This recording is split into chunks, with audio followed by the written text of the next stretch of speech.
सॼी दुनिया जियां पाकिस्तान समेत सिंध में आलमी पौरियत वारो ॾींहुं मल्हायो पियो वञे। इहो ॾींहुं उन्हनि महिनती माण्हुनि जे नाले आहे जेके पंहिंजे पघर सां समाज जी तामीर कनि था। हीउ ॾींहुं सिर्फ़ु जश्न जो न पर क़ुर्बानीनि जी यादि जो बि ॾींहुं आहे। 1986 दौरान अमरीका जे शहर शिकागो में मज़दूरनि पंहिंजे हक़नि लाइ आवाज़ु उथारियो।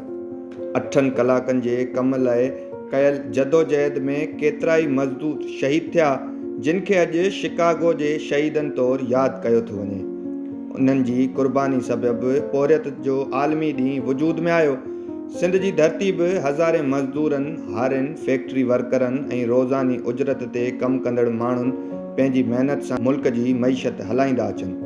कराची जी सनत खां वठी सिंध जे ज़रई ज़मीनुनि ताईं हर हंधि मज़दूर जी महिनत नज़र ईंदी आहे।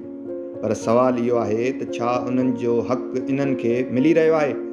घणा मज़दूर अॼु बि घटि उजरत, डिघे कम जा कलाक ऐं बुनियादी सहूलियतुनि जी खोट खे मुंहुं ॾेई रहिया आहिनि। केतिरनि वटि न सिहत जी सहूलियत आहे, न तहफ़ुज़ ऐं न ई मुस्तक़िल रोज़गार आहे।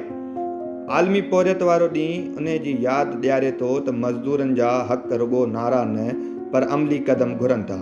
हुकूमत, इदारा ऐं समाज सभिनी ते ज़िमेवारी आहे त मज़दूरनि खे इज़त, मुनासिब उजरत ऐं महफ़ूज़ माहौल फ़राहम कयो वञे।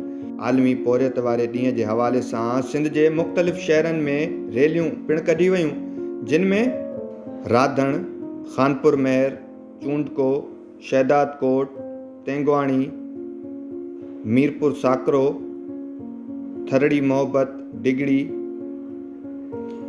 नवदेरो, दादू, मेहड़, चंबड़, लालू राइंक, कंबर, सन, नवाबशाह, दाद लगारी, डिगड़ी,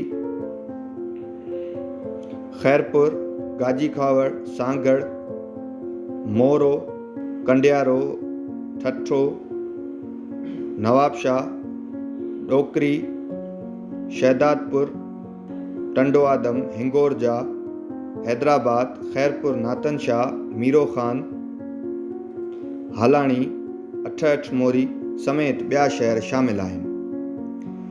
सिंध जी तरक़ी मज़दूरनि जी ख़ुशहालीअ सां ॻंढियल आहे। जेकॾहिं मज़दूर ख़ुशहाल हूंदा त मुआशिरो बि मज़बूत थींदो। पौरियत जे आलमी ॾींहं ते इहो अहद करियूं त मज़दूरनि जे हक़नि लाइ हमेशह आवाज़ु उथारींदासीं, छो त महिनत ई असुलु ताक़त आहे।